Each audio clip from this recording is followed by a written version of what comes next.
નમસ્કાર, તમે જોઈ રહ્યા છો Gujarati news YouTube channel. Viral video અને તાજા સમાચાર જોવા માટે અમારી આ ચેનલને સબસ્ક્રાઇબ કરો. નમસ્કાર મિત્રો, મારું નામ છે સાગર સવાણી, વોર્ડ નંબર 8, આમ આદમી પાર્ટી ઉમેદવાર.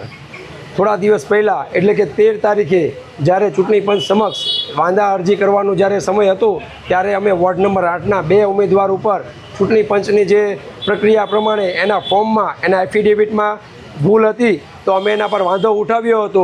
એમાંના એક હતા વંદનાબેન ઘોઘારી કે જેઓને પોતાને 3 બાળકો છે છતાં પણ એને એફિડેવિટમાં એવું બતાવ્યું હતું કે મારે 0 બાળક છે. 3 બાળક હોય કોઈ પણ વ્યક્તિને તો એ આપણા ગુજરાતના સ્થાનિક સ્વરાજની નિયમ પ્રમાણે એ ચૂંટણી ના લડી શકે. પણ વંદનાબેને સરકારી સિસ્ટમ વિરુદ્ધ છેડછાડ કરી એફિડેવિટ ખોટા રજૂ કરી ફરી પાછો અમે વાંધો ઉઠાવ્યો. ફરી પાછા એવો એફિડેવિટ આવ્યો કે મારે 2 બાળકો છે, એટલે કે એને 3 બાળકો હતા. તો એવા ખોટા એફિડેવિટો રજૂ કરી અને સરકાર ચૂંટણી પંચની આંખમાં ધૂળ નાખવાનું કામ કર્યું છે. અમારી કતારગામ જનતાને અપીલ છે કે જે વ્યક્તિ ચૂંટણી પંચની આંખમાં જો ધૂળ નાખવાનું કામ કરી શકતી હોય તો કતારગામની જનતાને એ કયા રસ્તે લઈ જઈ શકે. કતારગામની હું નથી માનતો કે કતારગામની જનતા મૂર્ખ છે.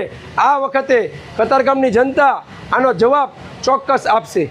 આ ન્યૂઝના રિપોર્ટર છે Arvind Rathod. Gujarati news YouTube channel, Surat. ગુજરાતથી તમને મહત્વના સમાચાર મળતા રહેશે, માટે જોતા રહો ગુજરાતી ન્યૂઝ. ધન્યવાદ.